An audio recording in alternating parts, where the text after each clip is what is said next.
To me, my X-Men.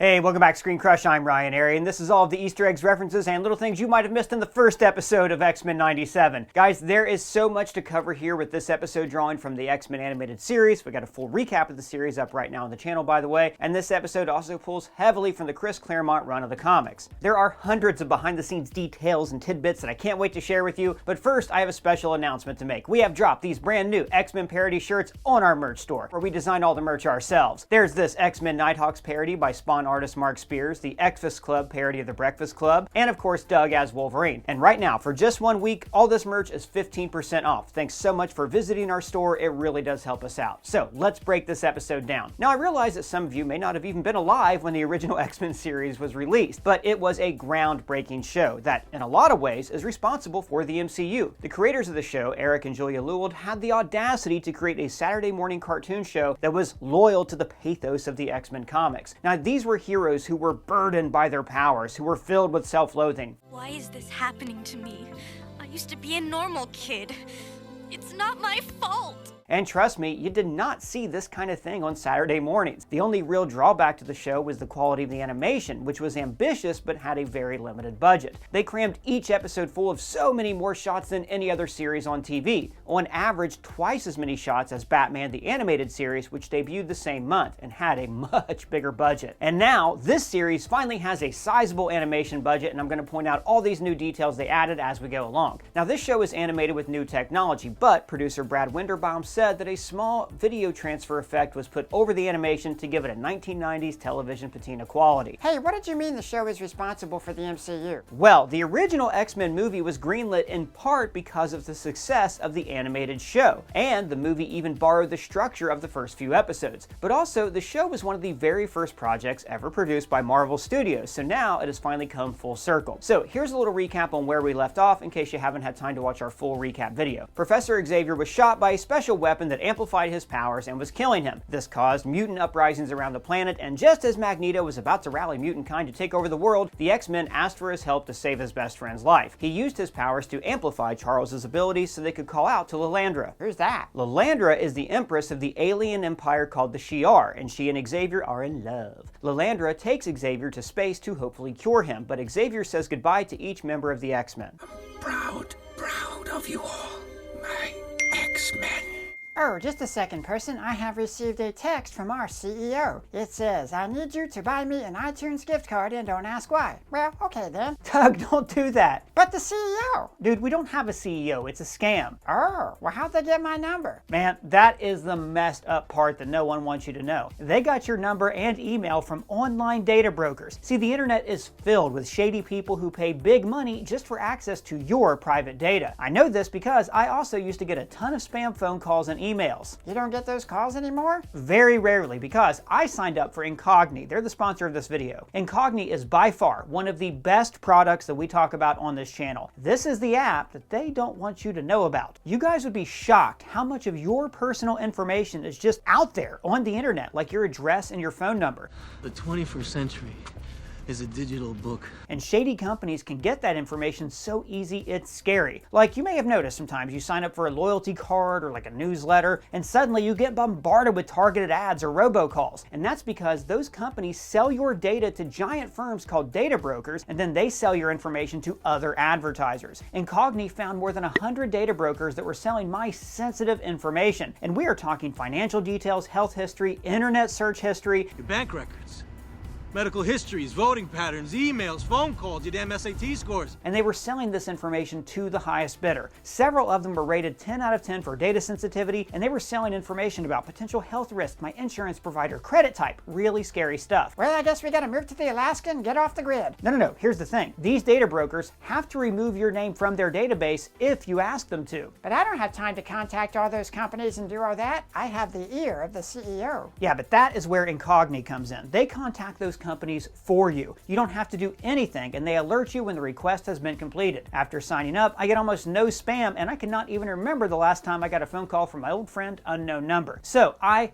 highly recommend giving Incogni a try. Using my code ScreenCrush with the link below will get you 60% off an Incogni plan. It is a great deal that you don't want to miss. Now, back to what I was saying. So we start with a brand new Marvel animation intro. Now, What If always used a modified Marvel Studios intro. So I think this is a sign that the rumors are true and that Marvel Studios is actually looking to expand its animation footprint. And if they keep making shows this good, I am all for it. This show, these two episodes that I've seen, are the best Marvel since Guardians 3. So a few Easter eggs in this opening. First, notice how the classic X-Men theme was worked into the score. Also, the intro functions as a kind of history of Marvel animation. We start off with the barely animated 60s Spider-Man cartoon, which was parodied brilliantly here and Across the Spider-Verse. I can do anything he can. Oh, dang, I pulled something. And then notice Herbie the Robot. Now, this was from the 1960s Fantastic Four series, when the rights to Johnny Storm and the Human Torch were actually unavailable, so they invented a robot to be the fourth member of the team. We also saw Herbie in the early concept art for the new Fantastic Four film, which is also going to be set in the 60s. And then, of course, we see the X-Men the Animated Series, followed by the Silver Surfer. And this was an interesting inclusion. So X-Men kicked off the Marvel cartoon renaissance, leading to the excellent Spider-Man the Animated Series and Fantastic Four cartoons. Now, the company that made X-Men, Saban, got stinking rich from producing another Saturday morning show. Go, go, Power Rangers! So then this notoriously thrifty studio decided to invest huge amounts of money in a groundbreaking and beautiful Silver Surfer TV series.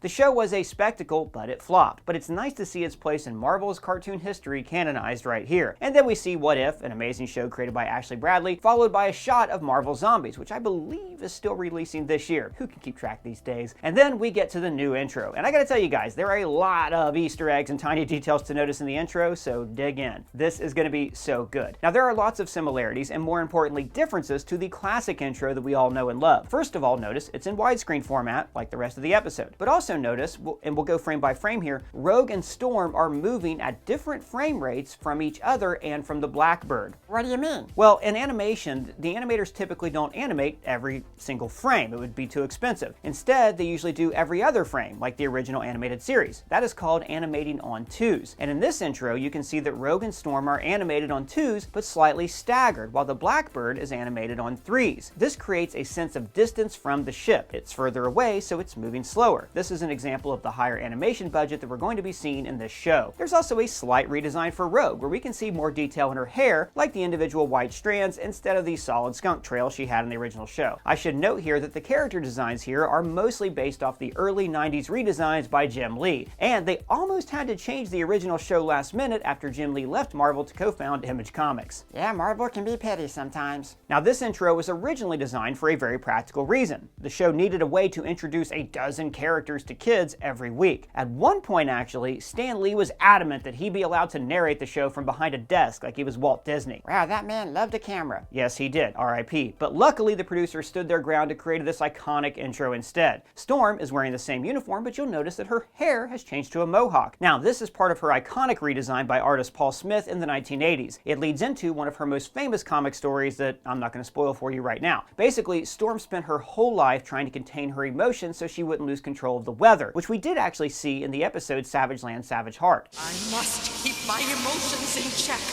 lest my powers rage out of control. But in the comics, as she started to embrace her emotions and her sexuality, she cut loose by getting a mohawk. As before, the camera moves into the cockpit, but now they've added Morph, Beast, and Bishop. We also see Jean actually using her powers and not just standing passively beside Cyclops. So Morph was added to the team so he could die in the first episode. In fact, they were originally going to use Thunderbird, a team member who permanently died in the comics after only about 3 issues with the team. This is why Thunderbird's brother, Warpath, is on the villain's side in the intro. But instead of killing off their only Native American character in one episode, they created Morph instead. Now, they intended for him to stay dead, but apparently little kids love the guy, so they brought him back. But now he's been adapted into the nothing face look that he had in the comic book Age of Apocalypse, which I actually believe is the first place he appeared in actual Marvel comic book canon. Beast was also originally added as a junior member to the team, but the writers loved writing for him so much because he was such a wordsmith. Tomorrow and tomorrow and tomorrow creeps in this petty pace from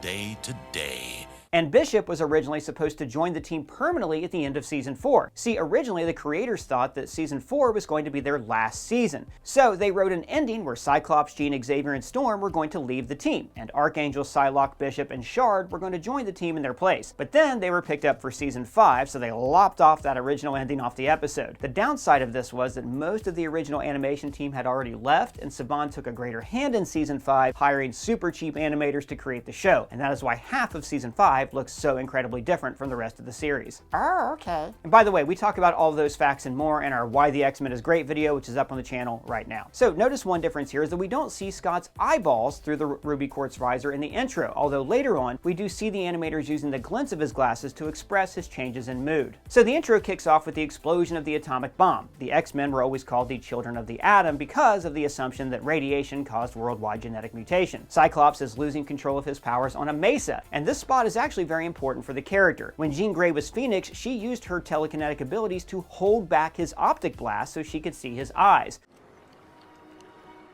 Open them. You can't hurt me. Now, this was a deeply personal moment for Scott that is often revisited in the comics. Jean has also moved up to number 2 in the intro, showing her increased importance on the team. And now she's also wearing her hair down, which makes me wonder, is this even the real Jean? Wolverine starts off in his underwear to show how, before becoming a superhero, he was running around the woods in an animalistic berserker rage. He was actually shirtless briefly in the original intro, but for a much shorter time, so it was like harder to see it. And Morph has been added to the intro with this sans serif font that looks like it could shift and change just like his abilities. Beast is now in an actual environment, and not just a single line behind him, showing the higher animation budget. And we see the same with Gambit, who is now in a forest. In fact, this setting looks a lot like the forest where they suffered a major defeat in the very first episode, Night of the Sentinels. Bishop has also been added in, and Professor X is still there, so clearly he's not dead. I'm not dead! Now, notice this difference. As Rogue flips the Sentinels, the camera focuses on her face. This is actually taken from the original storyboards for the opening, which were scaled back for budget reasons. Next, we see Morph fighting against Mr. Sinister, and he looks frightened. So, in the original show, the X-Men were forced to abandon Morph on a mission, and they thought he was dead. But in reality, he was saved by the villain Mr. Sinister. Sinister brainwashed Morph into hating the X-Men. I'll destroy them all. All the X-Men. What's making me do this? Also, notice this sweet shot lifted straight from Apocalypse Now. So Morph struggled with his PTSD throughout the original series, eventually overcoming his fear of the Sentinels by taking down Master Mold single-handedly, proving why he was always a badass member of the team who was extremely underrated. And I love the little detail in the intro here, how we see Sinister reflected in his eyeball, hinting that Morph may not be fully free from his mind control. It's a great touch. And then we get the famous clashing shot where the X-Men run into their villains. Now, the villains in the original lineup didn't really make sense. After all, they did make the intro before they actually made the show. In addition to the aforementioned Warpath, there was Gargoyle, the first villain that Hulk ever faced, who actually had nothing to do with the X-Men, but he briefly appeared in the episode Slave Island. And actually, fun note here, this is kind of personal. I remember being a kid and pausing the VHS tape so I could see who the civilians were, if they were like characters from the comics. That was my very first Easter egg hunt. So the new villain lineup includes Magneto, Juggernaut, and White Queen, who we last saw in Season 4, Lady Deathstrike, aka Yuriko, Wolverine's lost love. Fun tidbit about her, the animators gave her so much cleavage in her original episode that they had to go back and redraw every frame and give her a white t-shirt. Otherwise, she would have scared the children. Won't somebody please think of the children? And there's also Mystique and the mutants that she works with, Avalanche and Pyro. So Mystique spent the early seasons working for villains like Sinister and Apocalypse before she ultimately cut a deal with the mutant-hating Friends of Humanity. But that episode led her into an emotional confrontation with her son, Nightcrawler, where she ended up taking a bullet for him. So this implied that she might become more of an anti-hero in the show. And in the comics, she does eventually lead a government task force of villains called Freedom Force, consisting of Pyro and Avalanche, who have also been added to the intro. And finally, there's Wolverine's old foe, Sabretooth. So the title of this episode is To Me, My X-Men, which are the closing words of the first issue of the comic book. And this has become the X-Men's version of Avengers Assemble. In this episode, we see Cyclops struggling with trying to fill Xavier's shoes. So when he says the line, To me, my X-Men, it's a moment where he is admitting that he is ready to continue on without the professor. We start on an image of Times Square showing, among other things, 99-cent coffee. Boy, those were the days. We also see a billboard for Vistacor, the company that Scott Lang worked for and ripped off money from, a Stark Industries logo, a WHIH billboard. Now, WHIH is the in-universe news network that released digital shorts like the one where Scott Lang was interviewed about his criminal past. Mr. Lang, how are you? Well, I'm still in prison, so, bad. Now, even though we're told this is a period of relative peace between mutants and humans, we see anti-mutant graffiti. Mutants are monsters and trust no mutants. Also, this shop is called Future Comms, but it sells high-end technology like pagers. Because today, everybody buys their pagers online. Hilarious! And this flyer says, report mutants. And in the alley, we see the Morlocks Leech and Callisto hiding in the shadows, showing that the streets aren't safe for unattractive mutants like themselves. Although, as we'll see in a second, attractive mutants are being celebrated by the upper classes at events like fashion shows. We get a quick news report catching us up on what's happened since the show ended, which is exactly how the original series began. This report tells us that the world believes that Xavier is dead and reminds us that Gyrick pulled the trigger on Xavier. Now, Gyrick is a character from the comics who was always an antagonist to mutants, but he was also the Avengers government liaison. He was a lot of the time less of a villain and more of a normal guy who distrusted anyone with superpowers. But in the show, he has always been a full-on bigot, secretly starting this anti-mutant program with Trath. This flyer outside reads missing, and to me,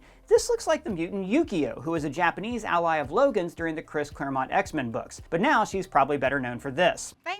Bye, Yukio. We go to Robert DaCosta, aka Sunspot, who is a founding member of the New Mutants in the comics. The New Mutants are a team of younger students that spun off from the X-Men. Last season, we met another founding member of the team, Sam Guthrie, also known as Cannonball. So, I'm kind of wondering if X-Men 97 is slowly building us up to a New Mutant spin-off series. DaCosta has a control collar that neutralizes mutant powers, like the ones we first saw in the Genosha episode Slave Island back in Season 1. He's been kidnapped by the Friends of Humanity, the evil clan-like organization that we last saw in the Season 4 episode Bloodlines, where they full-on wore clan hoods. Now right away we get a piece of dialogue that is repeated from the Season 2 introduction of the Friends of Humanity. What did we ever do to you? You were born. I was born this way.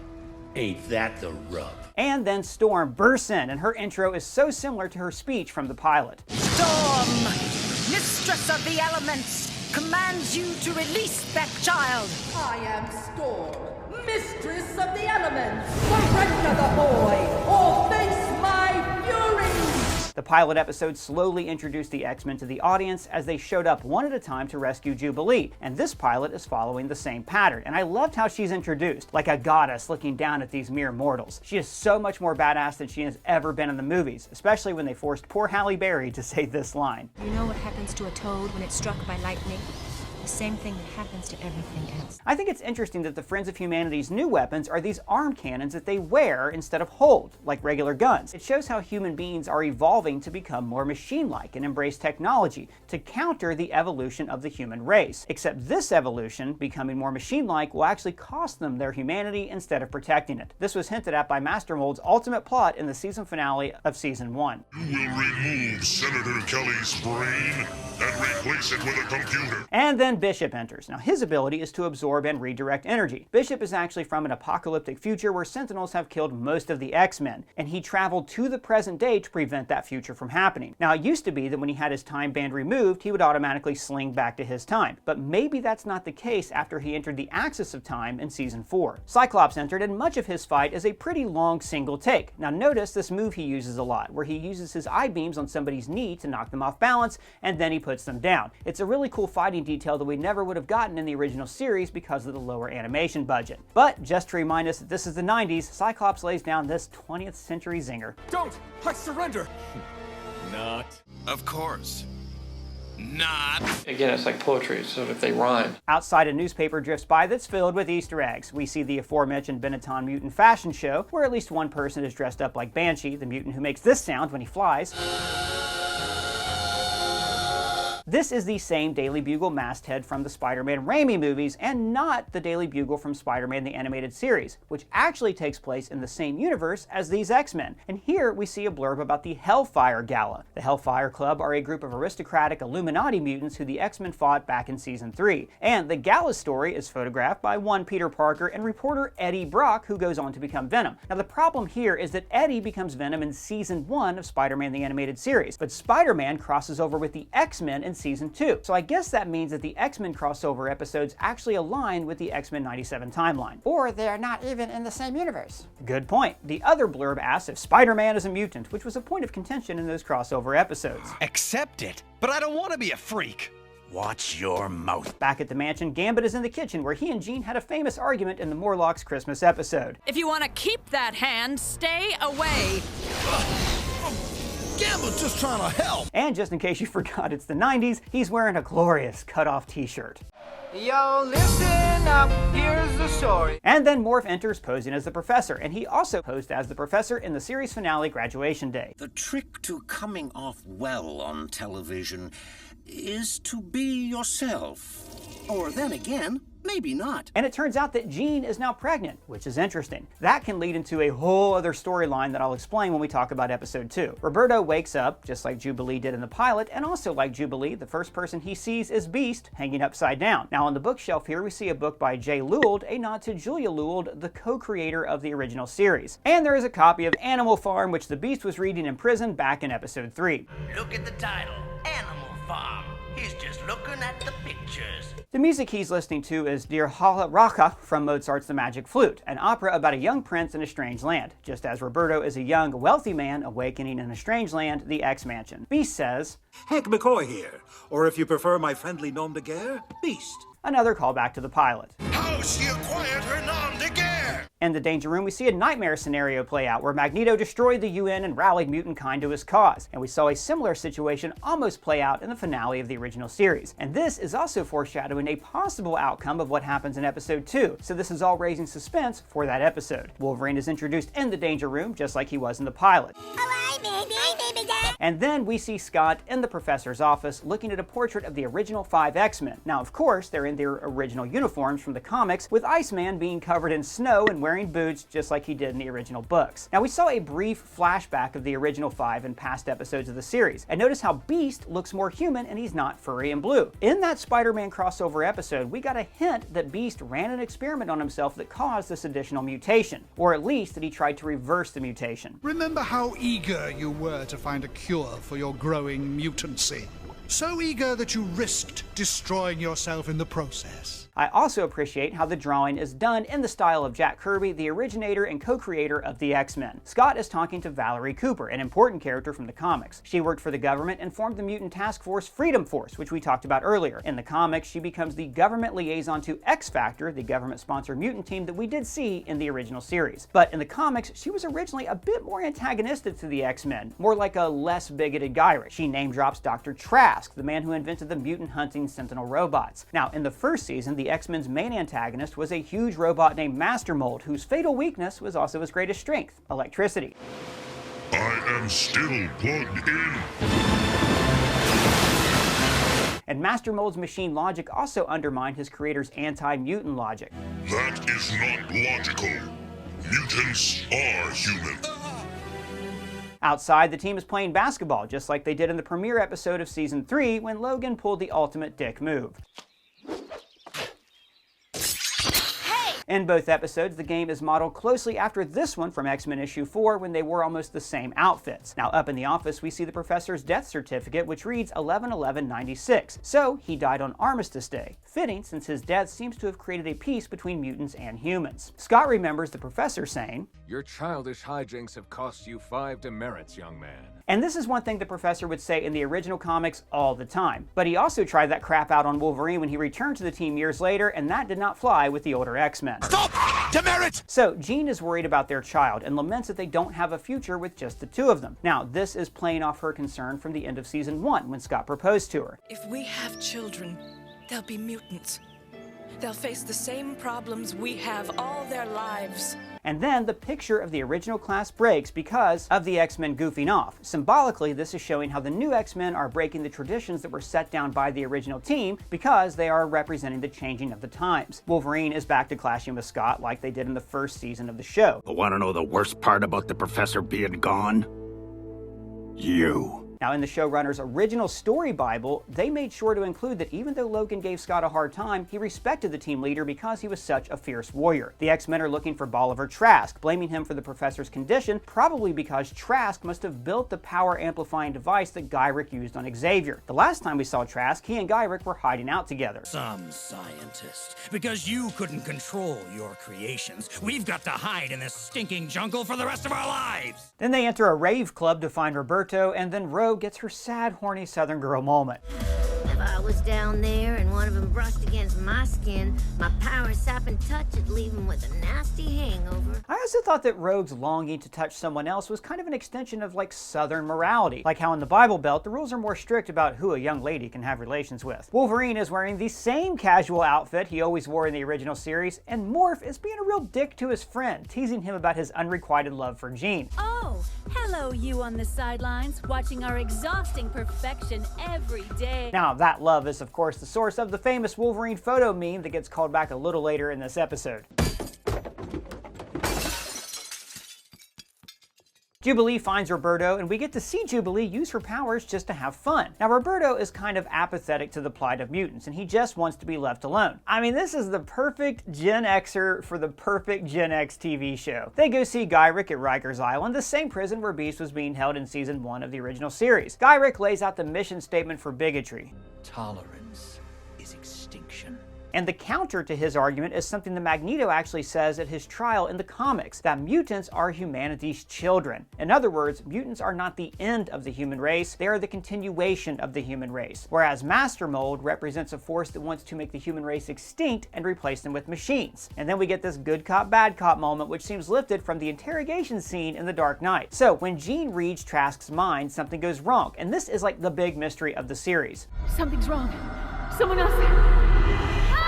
Who else? It seems like another telepath is interfering here. Now, this could be a villain like the White Queen or the Shadow King, or it could be the Phoenix Force. Or I'm wondering if this is actually her mutant unborn son, Nathaniel, showing her a vision. And also, these black orbs look like the manifestation of Roberto's powers in the comics, so maybe he's more important to this season than the first episode initially lets on. Jean sees her child wrapped in an X-Men blanket, just like what happens in episode 2. And then she sees a graveyard, a vision of mass extinction lifted straight from the comic book Days of the Future Past. Or this could be a vision of the mutant graveyard that Rachel Summers sees in later issues of X-Men. Rachel was the future daughter of Cyclops and Jean, who could be reaching out to her mother from the future of their time stream. And that would actually line up with this era from the comics when Rachel became a member of the team. But we're going to talk about Rachel Summers in our episode 2 video. And then a talking whirlwind says,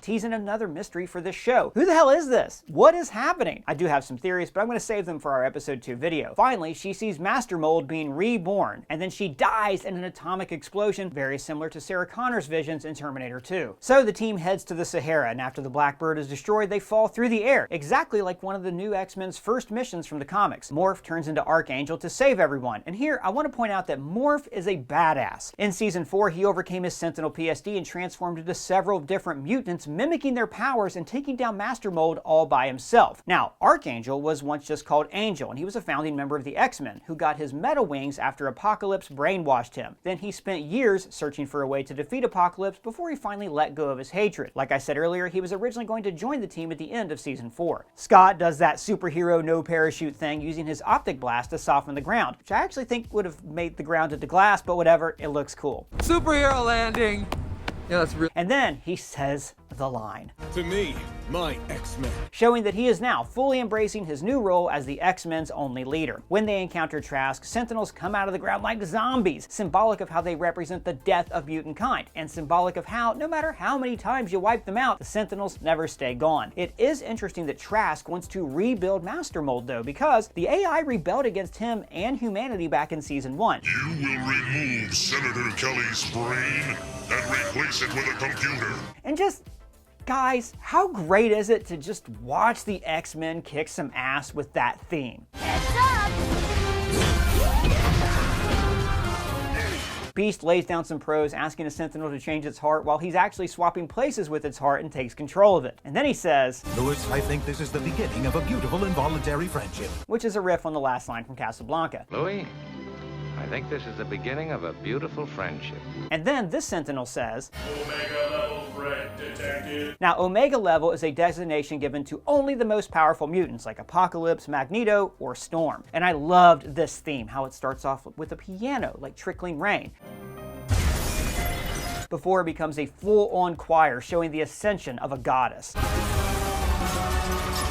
Because, remember, when Xavier recruited Storm, she was posing as a goddess on the plains of Kenya. Like, I love getting to watch superheroes work in conjunction together, like how Bishop shields Gambit and then releases the energy, or how Gambit rides on Wolverine's back and then uses his powers to energize Wolverine's claws. And then Morph becomes the Blob to bounce Wolverine into the air so he can decapitate Master Mold, which is a lot more badass than this. I am still plugged in. And right here, after the battle, you can see the little glimmer they added in Scott's visor to make him more expressive. It's a very cool detail. Later on, as Jubilee is saying goodbye to Roberto, we get another callback to the pilot when she remembers how she met the X-Men. The team had saved me from Sentinels at the mall. And she also says, Sure, Cyclops still won't let me fly the jet. Because there was a past episode when she ended up hijacking the Blackbird. I've logged over 300 hours in the simulator. And then in a show of Team Unity, Cyclops shows up to game, dressed a lot like Woody Harrelson and White Men Can't Jump. And then the team discovers that Magneto has broken into Xavier's office. He uses his powers to repair the photo of the original team, symbolic of how he has arrived to take control of the school. He now has long hair, like he did in the 90s comics, and his last few appearances on the original show. When he delivers the will to Scott, notice how the metal binding glows, to show that he is using his powers on this specific part of the book. He says, Everything he built, everything he fought for, now belongs to me. Which shouldn't be a surprise. Xavier always hoped that Magneto would join him in his dream. Then join me in my work. That can never be. And the idea that Magneto would join the team was from the Chris Claremont era. In the comics, Xavier left Earth and asked Magneto to lead the team in X-Men number 200. Claremont's original plan was to kill off Xavier and have Magneto do a full face turn. I mean, my plan was by 300 to have Charlie killed and Magneto become the permanent head of the school. Magneto then became a superhero for a while, wearing the hilarious M costume that he wears in the next episode, and then, finally, he invokes the title. My X-Men. Which is meant to sound sinister, but it could just be how Magneto talks. Either way, it represents a changing of the guard, and I can't wait to see what happens next. And then the credits are the old school credits from season 1 with the rudimentary computer animation to spell out each mutant's powers in these files. Well guys, that's all the Easter eggs we found in episode 1. If you found any, let me know in the comments below or at me on Twitter. And if it's your first time here, please subscribe and smash that bell for alerts. For ScreenCrush, I'm Ryan Airy.